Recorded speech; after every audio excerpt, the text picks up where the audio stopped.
আমাদের অনন্য স্টোরি সকল প্রকার পার্ট গল্প দেখতে আমাদের চ্যানেলটি সাবস্ক্রাইব করে পাশে থাকা বেল আইকনটিতে ক্লিক করে অল নোটিফিকেশন অন করে দিন। না না, আমি কখন বললাম যে তোমাকে খারাপ লাগছে? তোমাকে তো অনেক হট, অনেক সুন্দর লাগছে। কথাটা বলেই আদিত্য দ্রুত ওয়াশরুমে চলে গেল। ওয়াশরুমে ঢুকে দরজা বন্ধ করে দরজার সাথে হেলান দিয়ে ঝুঁকে বুকে হাত দিয়ে ছুঁড়ে ছুঁড়ে নিঃশ্বাস নিল। নিজেকে শান্ত করতে লাগলো। ও ভালো করে বুঝতে পারছে যে নূর এসব ইচ্ছে করেই করেছে, ওকে দুর্বল করার জন্য। কিন্তু আদিত্যকে দুর্বল হয়ে পড়লে চলবে না, স্ট্রং থাকতে হবে। এত সহজে হার মানলে চলবে না। বি এ ম্যান আদি, বি এ ম্যান। এভাবে নানান কথা বলে নিজের মনকে সাহস দেওয়ার চেষ্টা করছে আদিত্য, যদিও ও জানে না কতটুকু সফল হতে পারবেও। এদিকে নূর আদিত্যের এমন অবস্থা দেখে মুখে হাত টিপে হাসতে লাগলো। একটুতেই এই অবস্থা মিস্টার আদিত্য, আগে আগে দেখো क्या होता है। আজ তো তোমাকে হার মারিয়েই ছাড়বো আমি। একটু পরে আদিত্য ফ্রেশ হয়ে এসে ডাইনিং টেবিলে আসলো। আদিত্য মাথা নিচের দিকে রেখে সোজা চেয়ারে এসে বসলো। নূরের দিকে তাকাচ্ছেই না। এটা দেখে নূর বাঁকা হেসে আদিত্যের সামনে প্লেট রাখলো। আদিত্য রোজ এক প্লেটেই নূরকে খাইয়ে দেয় আর নিজেও খায়, তাই নূর রোজকার মতো এক প্লেটে খাবার বাড়তে লাগলো। খাবার বাড়তে এসে ইচ্ছে করে নিচের দিকে বেশি করে ঝুঁকলো। নূরের বুকের ওপরের থেকে শাড়ির আঁচলটা পড়ে গেল। এটা দেখতেই আদিত্যের চোখ ওখানেই আটকে গেল। ব্যাচেলার কন্ট্রোলে যেন জবাব দিয়ে দিচ্ছে। নূর ন্যাকামি করে শাড়ির আঁচল ঠিক করে বলল, ও সরি, এই আঁচলটাও না একদম পিচ্ছিল, শুধু শুরুত করে পড়ে যায়। আদিত্য সাথে সাথে চোখ বন্ধ করে মাথাটা একটু ঝাঁকালো। মাথা কেমন যেন হ্যাং হয়ে যাচ্ছে। এভাবে হলে চলবে না, শক্ত হতে হবে তোকে। হ্যাঁ। আদিত্য চোখ খুলে নূরের দিকে না তাকিয়েই বলল, আজকে তুমি খাবার হাত দিয়েই খাও কেমন? নূর মন খারাপের ভান করে বলল, কেন? তুমি না রোজ খাইয়ে দাও, তো আজ কি হলো? কিছুই হয়নি, এমনি বলছিলাম আর কি।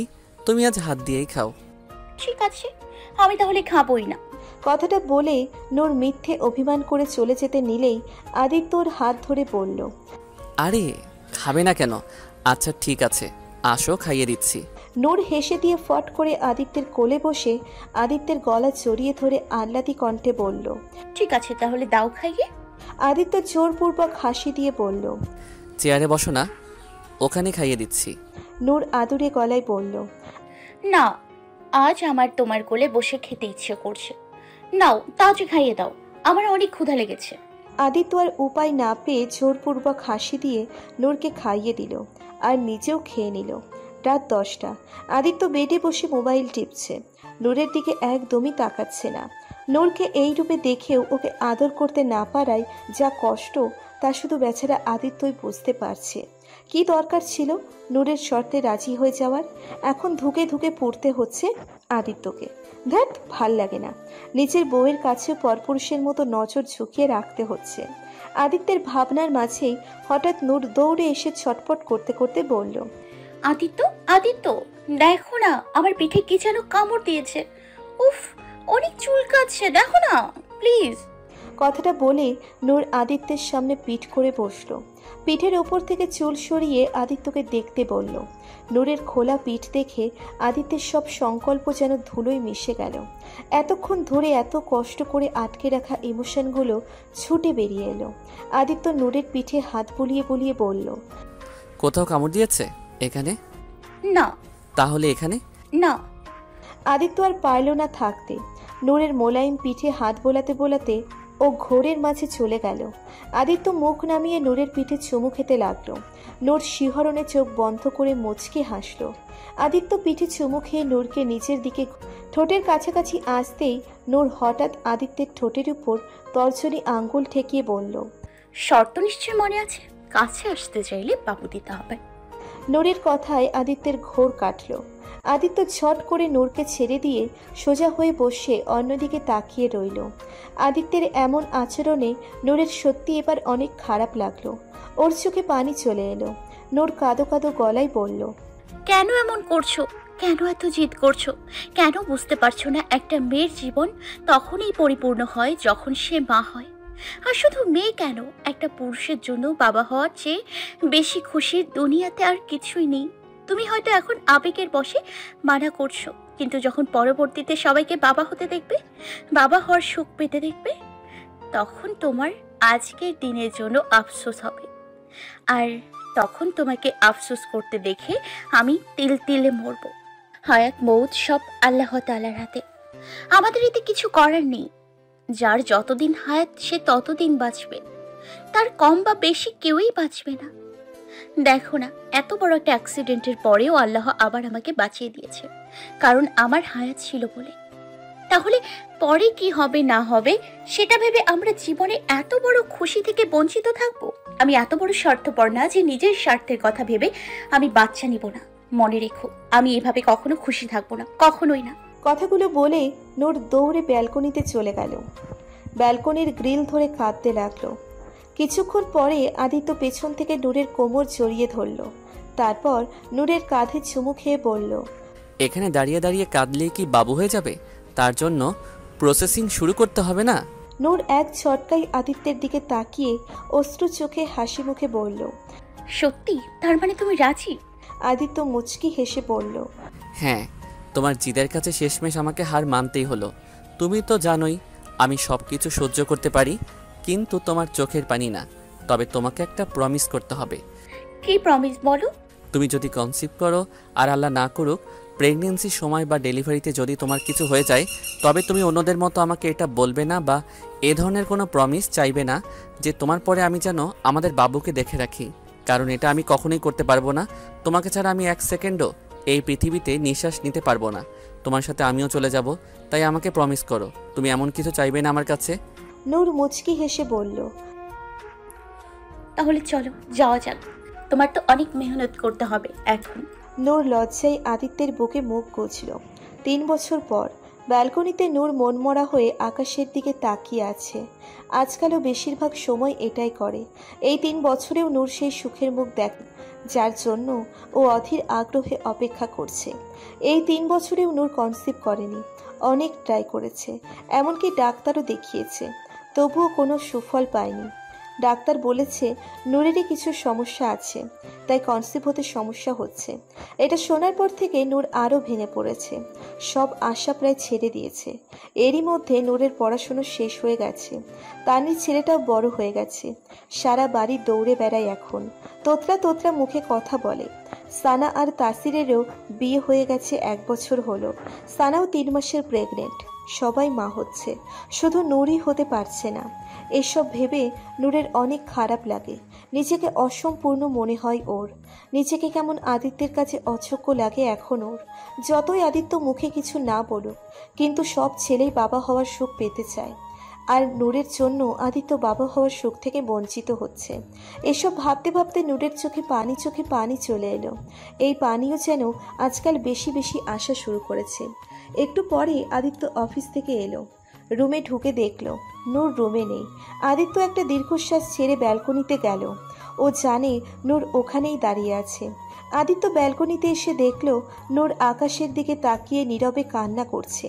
নূরকে এভাবে দেখে আদিত্যের বুকের ভেতর হু হু করে উঠল। যদিও আদিত্যের বাচ্চা হওয়া না হওয়া নিয়ে কোনো আফসোস নেই, তবে নূরের এই অবস্থা ও কিছুতেই সহ্য করতে পারছে না। ওর প্রাণ পাখিটা যেন আজকাল হাসতেই ভুলে গেছে। আগের সেই হাসি খুশি প্রাণচঞ্চল নূরকে আর দেখা যায় না। আদিত্য অনেক ট্রাই করে নূরকে হাসি খুশি করার। আজকালও নূরকে নিয়ে সাভারের বাড়িতেই থাকে, যাতে সবার মাঝে থাকলে নূর যেন হাসি খুশি থাকে, কিন্তু তাতে খুব একটা কাজ হয় না। নূরের এমন অবস্থা আদিত্য আর দেখতে পারছে না। তাই তো নূরের খুশির জন্য এখনো নিজেও চাই যে নূর কনসিভ করুক, যাতে ওর প্রাণ পাখিটা আবার হাসি খুশি হয়ে ওঠে। এসব ভেবে আদিত্য জোরপূর্বক মুখে হাসি টেনে নূরকে পেছন থেকে জড়িয়ে ধরে বলল, কি করছে আমার প্রাণ পাখিটা? আদিত্যর আশায় নূর তাড়াতাড়ি করে চোখের পানি মুছে নিল। তারপর জোরপূর্বক হাসি রেখা টেনে নরম গলায় বলল, তুমি এসে গেছো, ফ্রেশ হয়ে নাও, আমি খাবার বাড়ছি। ওর কথাটা বলে নূর মাথা নিচু করে চলে গেল। আদিত্যের অনেক খারাপ লাগছে। ওর প্রাণ পাখিটা কেমন যেন দিন দিন ওর কাছ থেকে দূরে হয়ে যাচ্ছে। ও চেয়েও কিছু করতে পারছে না। মাঝে মাঝে ওর অনেক ভয় লাগে নূরকে নিয়ে। যদিও নূর এভাবে একসময় অনেক দূর হয়ে যায়, তাহলে কি করবে ও? নূরকে ছাড়া যে ও একদম নিঃস্ব। একটু পরে সবাই ডাইনিং টেবিলে এলো ডিনারের জন্য। হঠাৎ তানির ছেলে নিবিড় দৌড়ে এসে নূরের কোলে চড়ে বসে পড়ল। বৌমা বৌমা, আমাকে তাইয়ে দাও। নূর মুচকি হেসে বলল, জি জি অবশ্যই, আমার বাবাটাকে তো আমিই খাইয়ে দিব। নিবিড়কে দেখলেই শুধু নূরের মুখে একটু হাসি দেখা যায়, আর নূরের এইটুকু হাসি যেন আদিত্যের কাছে অনেক কিছু। নিবিড় খেতে খেতে বলে উঠল, বৌমা, বাবা কি তোমার তুলতাই? নূর ভ্রু কুচকে বলল, কি বলছো বাবা এসব? চুল কি খাওয়া যায় নাকি? হ্যাঁ যাই তো, বাবা না ততন আমু তুল তাতিল, আমি দিতেছি। আমি তখন বললাম, বাবা তুমি কি তত? বাবা বলল, আমি তোমার আম্মুর চুল চাচ্ছি, তুমি চকলেট খাও বানিয়ে দে। নিবিড়ের কথায় আবিরের কাশি উঠে গেল। কি ছেলে রে বাবা, সবার সামনে ইজ্জতের ফালুদা করে দিচ্ছে। মানুষের ঘরে ছেলে হয় আর আমার ঘরে বাপ পয়দা হয়েছে, একেই বলে কার্মা। আবির, এতদিন তুই সবার বাজিয়েছিস, এখন তোর ছেলে তোরই বাজাচ্ছে। আবিরের এমন অবস্থা দেখে সবাই মুখ টিপে হাসছে। খাওয়া শেষে নিবিড় বলে উঠল, আত্মে বৌমা, আম্মু বলেছে তোমার দামিতে আমার বউ আত্মে, তবে আত্মে বউ না। নিবিড়ের কথায় নূরের হাসি মুখটা আবার মলিন হয়ে গেল। এটা দেখে আদিত্য সহ বাকি সবারও মন খারাপ হয়ে গেল। নিবিড়, আজকাল বেশি কথা বলা শিখে গেছো তুমি। তোমাকে না বলেছি ছোট বাচ্চাদের মতো এইসব কথা বলতে নেই।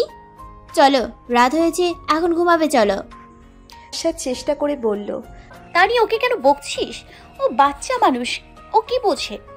নূর নিবিড়ের দিকে তাকিয়ে বলল, তুমি যাও বাবা, রাত হয়ে গেছে, এখন গিয়ে ঘুম দাও কেমন? নিবিড় মাথা ঝাঁকিয়ে নূরের গালে একটা চুমু খেয়ে তানির সাথে চলে গেল। নূর সবার দিকে তাকিয়ে জোরপূর্বক হেসে বলল, আমার খাওয়া হয়ে গেছে, আমি রুমে যাচ্ছি। কথাটা বলে নূর দ্রুত ওখান থেকে চলে গেল। নূরকে যেতে দেখে আদিত্যের মুখেও আর খাবার উঠল না। ও ভালো করে জানে নূর এখন রুমে যেয়ে কাঁদবে, আর এটা জানা সত্ত্বেও আদিত্যের গলা দিয়ে কিভাবে খাবার নামবে। আদিত্য প্লেট রেখে উঠে গেল। বাকি সবাই একটা দীর্ঘশ্বাস ছাড়ল। আদিত্য আর নূরকে এভাবে দেখে ওদেরকে অনেক খারাপ লাগে। রাত 10টা। আদিত্য বেডের উপর বসে ল্যাপটপে কিছু একটা করছিল। নূর পাশেই বসে আছে। নূর অনেকক্ষণ ধরে বনে বনে অনেক সাহস জোগাচ্ছে আদিত্যকে কিছু বলার জন্য। নূর নিজের মনকে শক্ত করার চেষ্টা করছে। নূর, তোকে এটা করতেই হবে, তাছাড়া আর কোনো উপায় নেই। এসব ভেবে নূর আদিত্যের দিকে তাকিয়ে বলল, শোনো, একটা কথা বলার ছিল। আদিত্য ল্যাপটপের দিকে তাকিয়েই বলল, হ্যাঁ বলো, কি বলবে? নূর চোখ বন্ধ করে 2 হাতে বিছানার চাদর খামচে ধরে বুকের উপর পাথর চাপা দিয়ে ঢোক গিলে বলল, বলছিলাম তুমি আরেকটা বিয়ে করে নাও। কথাটা যেন তীরের মতো আদিত্যের কানে যেয়ে বিঁধল। ওর মনে হচ্ছে ও নিশ্চয়ই কানে ভুল শুনেছে। আদিত্য এক ঝটকায় নূরের দিকে তাকিয়ে বলে উঠল, sorry, can you say it again? মনে হচ্ছে আমি কিছু ভুল শুনেছি। নূর কাঁপা কাঁপা কণ্ঠে বলল, তুমি ভুল শোনোনি, আমি ওটাই বলেছি, তুমি আরেকটা আর বলতে পারল না নূর। আদিত্য রাগে হাতে ল্যাপটপটা নিচে ছুঁড়ে ফেলে দিয়ে অত্যন্ত রাগী কণ্ঠে বলে উঠল, stop it, don't you dare Noor. আরেকবার যদি এই কথা বলেছ তো আমার চেয়ে খারাপ কেউ হবে না। আদিত্য উঠে দাঁড়িয়ে চুল টেনে ধরে কতক্ষণ রুমের পায়চারি করতে লাগলো। রাগে ওর মাথার রগ ফেটে যাচ্ছে। নূর কিভাবে বলতে পারলো এই কথা? কিভাবে? আদিত্য রাগে কাচের টি টেবিলে একটা লাথি মেরে দিল। তারপর নূরের কাছে এসে নূরের 2 কাঁধ ধরে ঝাঁকিয়ে রাগী কণ্ঠে বলল, তুমি জানো তুমি কি বলছো? এমন একটা কথা বলতেও কিভাবে পারলে তুমি? তোমার কি একবারও বুক কাঁপলো না এই কথাটা বলতে? বলো। নূর ভেতরে ভেতরে প্রচুর ভয় পেলেও সেটা দমিয়ে রেখে শক্ত হয়ে বলল, আমি যা বলেছি ভেবেচিন্তে বলেছি। আমি বুঝতে পেরেছি যে আমি কখনো তোমাকে বাবা হওয়ার খুশি আর বাবাকে কখনো দাদা হওয়ার খুশি দিতে পারবো না। হ্যাঁ, তুমি হয়তো বলবে যে বাচ্চা অ্যাডপ্ট করি, কিন্তু সমস্যা তো আমার, তোমার তো কোনো সমস্যা নেই। তাহলে আমার জন্য তোমরা কেন স্যাক্রিফাইস করবে? তোমাদের পুরো হক আছে নিজেদের খুশি পাওয়ার। তাই আমি চাই তুমি আরেকটা বিয়ে করো, এটাই সবার জন্য ভালো হবে। আদিত্য নূরকে ছেড়ে উঠে দাঁড়িয়ে হাতে তালি বাজিয়ে তাচ্ছিল্যের সুরে বলল, ওয়াও নূর দেবী, তুমি কত মহান! তোমার কোনো তুলনা হয় না। তুমি সবার চিন্তা করলে, সবার কথা ভাবলে, আর ভেবেচিন্তে ফয়সালাও শুনিয়ে দিলে, অথচ আমি নামক এই নগণ্য ব্যক্তির কথা একবারও ভাবলে না, একবারও আমার চিন্তা করলে না। তুমি এত সেলফিশ কিভাবে হতে পারলে নূর? কিভাবে? তুমি কিভাবে ভাবলে যে আমি তোমাকে ছাড়া অন্য কোনো মেয়েকে আমার জীবনে জায়গা দিব? বলো, কিভাবে ভাবলে? আজ আমার চেয়ে তোমার কাছে বাচ্চাই বড় হয়ে গেল। আরে আমি কি তোমার কাছে কখনো বাচ্চা চেয়েছিলাম? আমি তো বরং তোমাকে আরও মানা করেছিলাম বাচ্চা নিতে। তাহলে তুমি আমাকে কিভাবে বলতে পারলে এই কথা? আমি তোমার কাছ থেকে এটা আশা করিনি নূর। ইউ হার্ট মি নূর। আদিত্যের কথাই নূরের ভেতরে ভেঙে চুরে যাচ্ছে। নূর কিভাবে বসে আছে তা শুধু ওই জানে। নূর কোনো রকমে নিজেকে শক্ত করে বলল, এটা তো ওভার রিয়েক্ট করার কি আছে? মানুষ কি 2 বিয়ে করে না? আর তাছাড়া আমি তো আর তোমাকে ছেড়ে চলে যাচ্ছি না, আমিও তো থাকছি তোমার কাছে। আদিত্য নূরের কাছে এসে 2 হাতে নূরের মুখটা ধরে আবেগী কণ্ঠে বলল, কি হয়ে গেছে তোমার প্রাণ পাখি? যেই তুমি আমাকে কোনো মেয়ের সাথে কথা বলায় সহ্য করতে পারতে না, সেই তুমি কি না আজ অন্য মেয়েকে আমার জীবনে তোমার জায়গা দিতে চাচ্ছ? কেন করছো এমন? নূর নিচের দিকে তাকিয়ে বলে উঠল, সব সময় মানুষ একরকম থাকে না, পরিস্থিতির সাথে মানুষকেও বদলাতে হয়। আদিত্য চোয়াল শক্ত করে বলল, আচ্ছা তাই? তাহলে একটা কথা বলো তো, আর যদি সমস্যা তোমার না আমার হতো, তাহলে কি তুমিও বাচ্চার জন্য অন্য ছেলের সাথে বিয়ে করে বাচ্চা নিতে? কথাটা শোনার সাথে সাথে নূর হাত দিয়ে নিচের 2 কান চেপে ধরে বলল, ছি। আদিত্য নূরের 2 হাত ওর কান থেকে নামিয়ে দিয়ে বলল, কেন এখন ছি কেন? নিজের উপর আসলে এখন ছি হয়ে গেল? এখন জবাব দাও আমার কথার। নূর শক্ত গলায় বলল, এখানে আমার কথা না, তোমার কথা হচ্ছে, আর আমার কথা মানতেই হবে। আদিত্য এবার রাগ আর সহ্য করতে পারল না। রাগে হুঁশ জ্ঞান হারিয়ে নূরের চুলের মুঠি ধরে বলে উঠল, ওকে ফাইন, বাচ্চা চাই না তোর? ঠিক আছে, আমি দেবো তোকে বাচ্চা। আর বিয়ের কি দরকার? এখনই বলার সাথে সাথে আমার কাছে 1000টা মেয়ে হাজির হয়ে যাবে আমার কাছে শোবার জন্য। আমি তাদেরই একজনকে এনে তোর সামনেই করব, আর তুই চেয়ে চেয়ে দেখবি কি পারবি তো? কথাটা বলে আদিত্য নূরকে ঝটকা মেরে ছেড়ে দিয়ে রাগে হনহন করে বেরিয়ে গেল। আদিত্য বেরিয়ে যেতেই নূর বিছানার উপর উপু হয়ে পড়ে দাঁত দিয়ে চাদর কামড়ে ধরে হৃদয় বিদারক কান্না করতে লাগলো। এতক্ষণ আদিত্যকে এসব কথা কিভাবে বলেছে তা শুধু ওই জানে। ভেতরে ভেতরে 1000 বার মরেছে ও। ওর আদিত্যকে অন্য কারো হতে বলার আগে ওর মরণ কেন হলো না? কিন্তু ও কি করবে? এছাড়া যে আর কোনো উপায় নেই। নূর একটু আগের কথা মনে করলো। যখন ও পানি নিয়ে রুমে আসছিল, তখন আদিত্যের বাবার রুমের সামনে দিয়ে আসতেই হঠাৎ নূর শুনতে পেল আদিত্যের বাবা আবিরের বাবাকে বলছে, তোকে তো আল্লাহ নাতির সুখ দিল, না জানি আল্লাহ আমার কপালে এই সুখ কবে দিবে। আদির জন্যই চিন্তা হয়, বাচ্চা কাচ্চা না হলে ওর ভবিষ্যৎ বা কী হবে। হয়তো বাচ্চা পালক নিতে পারবে, কিন্তু নিজের সন্তানের সুখ কি আর অন্য সন্তান দিয়ে পাওয়া যায়? এখন তো বাস আল্লাহর কাছে একটাই চাওয়া, আল্লাহ যেন ওদের দিকে মুখ তুলে তাকায়। নিজের শরীরের অবস্থা বেশি ভালো না, মরার আগে একবার আদির ছেলে মেয়ের মুখ দেখে যেতে পারলে শান্তি পেতাম। আবিরের বাবা বলে উঠল, চিন্তা করো না ভাইয়া, আল্লাহ তাআলা ঠিকই একদিন আমাদের দোয়া কবুল করবে।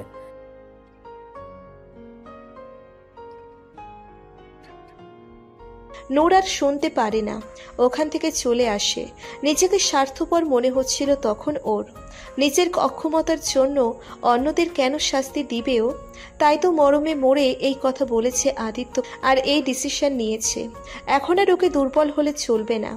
20 মিনিট ধরে আদিত্য ফুল স্পিডে গাড়ি চালাচ্ছে। রাগ কমানোর জন্য এটাই একমাত্র উপায় ওর। একটা নির্জন জায়গায় এসে গাড়ি থামালো আদিত্য। মাথার চুল টেনে ধরে চোখ বন্ধ করে স্টিয়ারিংয়ের উপর মাথা ঠেকিয়ে কতক্ষণ বসে রইল। বারবার শুধু নূরের কথাটাই ওর মাথা ঘোরাচ্ছে। কিভাবে পারল নূর ওকে অমন কথা বলতে? কি হয়েছে আমার প্রাণ পাখিটার? নূর কি সত্যি সত্যিই আমার কাছ থেকে অনেক দূরে চলে যাচ্ছে? না না, এটা আমি হতে দেব না, কখনোই না। আমার প্রাণ পাখিকে আমি দূরে যেতে দেব না, কিছুতেই না। আদিত্যের হঠাৎ মনে পড়ল ও আজও রাগের মাথায় নূরের সাথে খারাপ ব্যবহার করে এসেছে।